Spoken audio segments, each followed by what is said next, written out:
Hi all.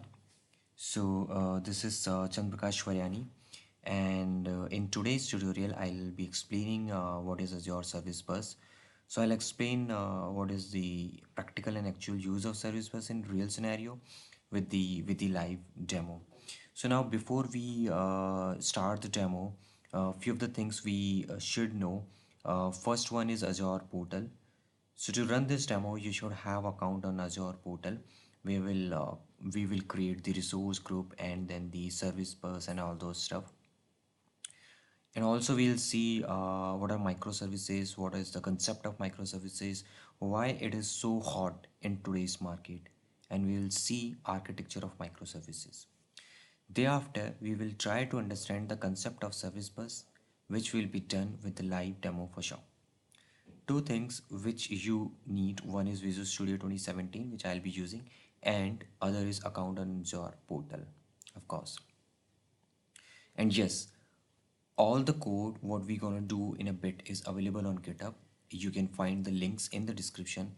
Either you can download the code from there as it is, or you can follow the steps as per the tutorial. Okay, so first question or first thing to start with is what is microservice. So I won't go in detail about this and I won't tell you theoretically lines about what is microservices. You may easily find on internet like hundred of links listing about this. What I'll do, I'll explain the practical need of the microservices. So let's understand this with before microservices, we used to work with a monolithic approach. Right. So even if monolithic approach is not clear to someone, no issue. It is just a name. Actually, monolithic approach says that all sort of code has to be in one solution. Like let's take an example of e-commerce application. So in what you may have orders tables, user tables, product tables. So all the code related with all sort of operation like getting product, placing order, saving user, etc. has to be in one solution, and that entire solution has to be deployed at once, right? So we encountered so many problems with this approach.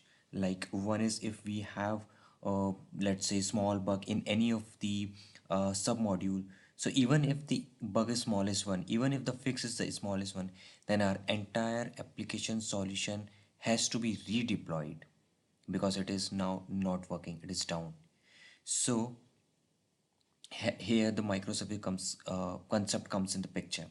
So you create smallest possible microservices for your solution, and that microservice will be responsible only of its task only.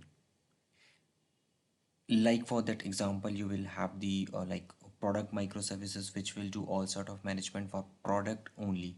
Similarly for orders and the users, etc., they will do only respective services part.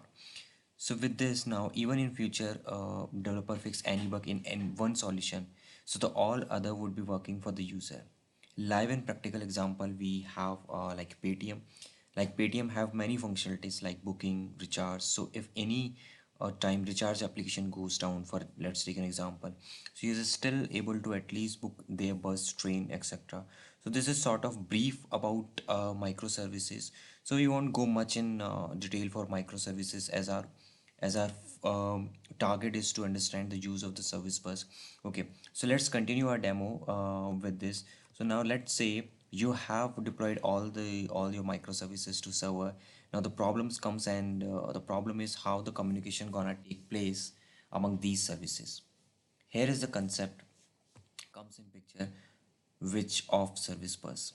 So let's understand this in a very simple language, that anytime any microservices wants to send the data to other microservices, it just loads the data in the service bus with the key, and the other service receives the data with the listen key. So it has two things with this. One is a topic and the other one is queue. There are very good differences between them, and for sure depending on your need you have to choose either of them. So but we'll not go in detail because we'll post a different separate video for that. So meanwhile I'll be using the topic in this example.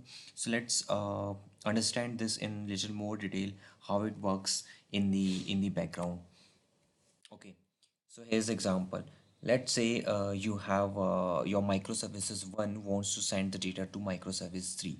So very simple, it will create the topic, right? Let's say topic name is, if your microservice is user, then you might create a topic name with a user maybe. And in the topic, you will have the two keys. One is the send key and other one is the listen key. So the microservices one will use the send key. So using that key, it will load the data into the service bus. So the moment the data is loaded onto the service bus, for that topic, the message count gets increased by 1. It means that service bus has some data and which count as 1. Now let's go to the microservice third. This microservice third, you have to make this as an active listener, right? Active listener means that it is actively listening for the data. So the moment microservice one sends the data, it listens the data with the same topic name, but the key is the listen key. So it receives the data, and after this, the message count automatically decreases to 0. So these are the things which happens behind the scene in the background, and you won't see actually the message count getting increase and decrease. But with our example, we'll put some sort of debuggers and troubleshoot the application, and we'll see all this happening in the background as well.